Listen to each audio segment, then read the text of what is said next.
The Volunteer, September 19th, 1940. A German roundup sweeps through the streets of Warsaw. The SS drags nearly 2,000 Polish civilians from their homes, lines them against walls, forces them into waiting trucks. Among them stands a 39-year-old man with calm eyes and a false identity card bearing the name Tomasz Serafiński. He does not resist. He does not run. Because Captain Witold Pilecki of the Polish underground has done something that no Allied operative will ever do again. He has deliberately allowed himself to be arrested so that he can be sent to a place the Nazis believe no one escapes from alive. Auschwitz. To understand what drove Pilecki into that transport, you must understand what Poland knew and what the Allies refused to believe. By the autumn of 1940, whispered reports had reached the Polish resistance about a new kind of German camp near the town of Auschwitz. Not a prison, not a labor facility, something else, something worse. The underground needed eyes inside. They needed confirmation. And Witold Pilecki, a decorated cavalry officer who had already fought the Soviets in 1920 and the Germans in 1939, volunteered for a mission with almost no chance of survival. His orders were simple, but nearly impossible.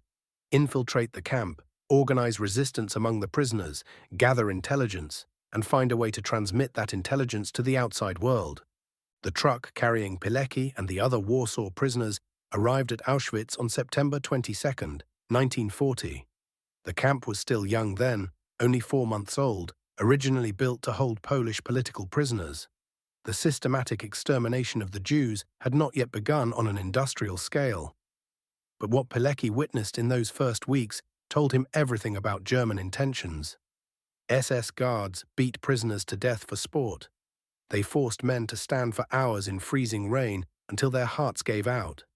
They shot inmates for looking at them wrong, for walking too slowly, for no reason at all.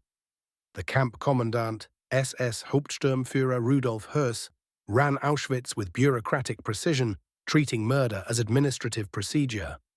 Pilecki received prisoner number 4,859. He was assigned to brutal labor details, carrying stones, digging ditches, hauling corpses. He contracted typhus and pneumonia. He watched friends die beside him.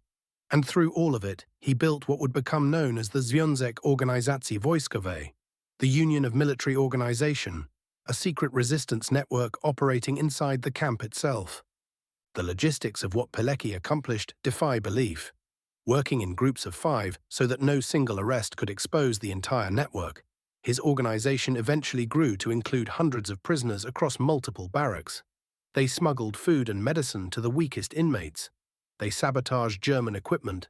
They compiled detailed reports on camp operations, SS personnel, execution methods, and prisoner counts. And using a series of couriers, escaped prisoners, and civilian workers who moved in and out of the camp, they transmitted this intelligence to the Polish underground in Warsaw, who forwarded it to the Polish government in exile in London. Pilecki's first major report reached the West in March of 1941. It described mass executions, medical experiments, and systematic brutality beyond anything the Allies had previously documented. His subsequent reports, transmitted through 1941 and 42, provided some of the earliest detailed evidence of what would later be called the Holocaust. In late 1942, he reported on the new gas chambers, on the transports arriving from across Europe, on the selections at the railway platform where SS doctors decided with a gesture who would live and who would walk directly to their deaths. The Allies received this intelligence. They chose not to act on it. This is perhaps the most bitter part of Pilecki's story. His reports were dismissed as exaggerations. His requests for Allied bombing of the railway lines leading to Auschwitz went unanswered. His pleas for some kind of intervention, any intervention, disappeared into filing cabinets in London and Washington. The Polish government in exile shared his intelligence with British and American officials. But the war had larger strategic priorities, they said. Resources could not be diverted. And besides, the report seemed impossible. No civilized nation, the thinking went, could commit crimes on such a scale. Pilecki remained in Auschwitz for 2 years and 7 months. By early 1943, the Gestapo had begun to suspect the existence of a resistance organization within the camp. Several members of his network were identified and executed.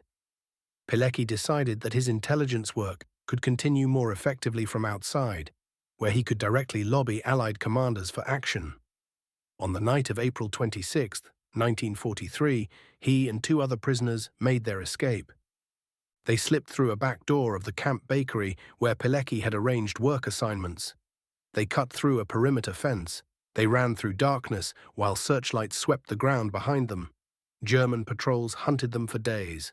All three men survived, reaching partisan units who guided them back to Warsaw. Pilecki spent the following months writing his comprehensive report, a document now known as the Pilecki Report, running over 100 pages and providing the single most detailed eyewitness account of Auschwitz to emerge during the war. He participated in the Warsaw Uprising of 1944, was captured by the Germans, and spent the final months of the war in a prisoner of war camp. Liberation came in April 1945, but for Pilecki, liberation brought no peace.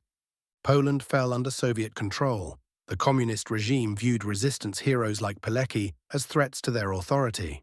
In 1947, he was arrested by the Polish secret police, charged with espionage and treason. After a show trial in which he was denied any meaningful defense, he was sentenced to death. On May 25, 1948, Witold Pilecki was executed with a single bullet to the back of his head in Warsaw's Mokotów prison. He was 47 years old. His final words to his wife, delivered through a secret message, were simply this: "I cannot live. They killed me."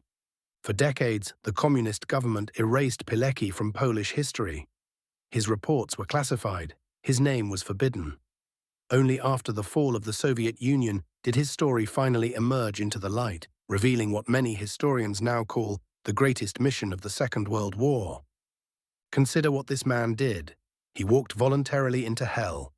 He spent nearly 1,000 days documenting crimes that most people could not survive witnessing for a single hour. He built an organization of hope inside a factory of death. He escaped to tell the world what he had seen, and when the world chose not to listen, he kept fighting anyway. The Allies never bombed the railway lines to Auschwitz. Over 1 million people died in that camp. The vast majority of them Jews murdered in gas chambers that Pilecki had described in precise detail years before the war ended. September 19, 1940. A man allows himself to be taken. He knows what he is walking into. He does it anyway. Because someone had to bear witness. And Witold Pilecki decided that someone would be him.